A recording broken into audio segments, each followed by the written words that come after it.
দুনিয়াবি সব কাজ দাঁড়িয়ে করে, কিন্তু মসজিদে সালাত আদায় করতে গেলে চেয়ারে বসে আদায় করে, সালাত হবে কিনা? কি নোয়াখালী মানুষ সব খোঁজার না প্রশ্নই করে রে ভাই।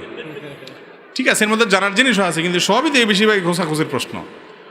ভাই, দুনিয়ার সব কাজ দাঁড়ায় করে, বসে করে, গাছে উঠে সব করে, কিন্তু মসজিদে আসি চেয়ারটা টান দিয়ে যদি বসে যায়, ফ্যাশন করার জন্য যদি এরকম করে, হাসা হাসা যদি তার অসুখ না থাকে, সত্যি সত্যি যদি অসুখ না থাকে, তাহলে তার এ নামাজ হবে না, হবে না। এটা নামাজের নামে তামাশা। আরে ভাই, নামাজ তো আল্লাহর গোলামি করতে আসা। গোলামি করতে এসে আবার কেউ বাকাওয়াতি করে, অহংকার করে, এটা কেমন জাহেল। গোলাম চেয়ারে বসে দেখে দিয়েছেন আমি বড় গোলাম, যত বড় গোলাম তত লম্বা সেজদা করে। আপনি বরং ছোট গোলাম প্রমাণ করতেছেন, যদি আপনার ওজর না থাকে।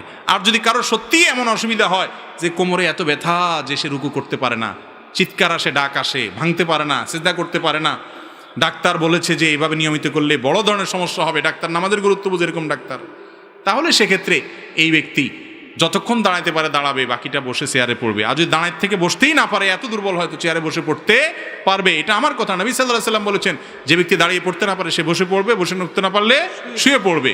একজন অসুস্থ সাহাবীকে তিনি নির্দেশনা দিয়েছেন, এজন্য সে পড়তে হবে। যদি তার দাঁড়ানোর ক্ষমতা না থাকে, সেটা চেয়ারে বসলো আর নিচে পড়লো, বসেই পড়লো, ইশারায় পড়লো, এটা জায়েজ আছে।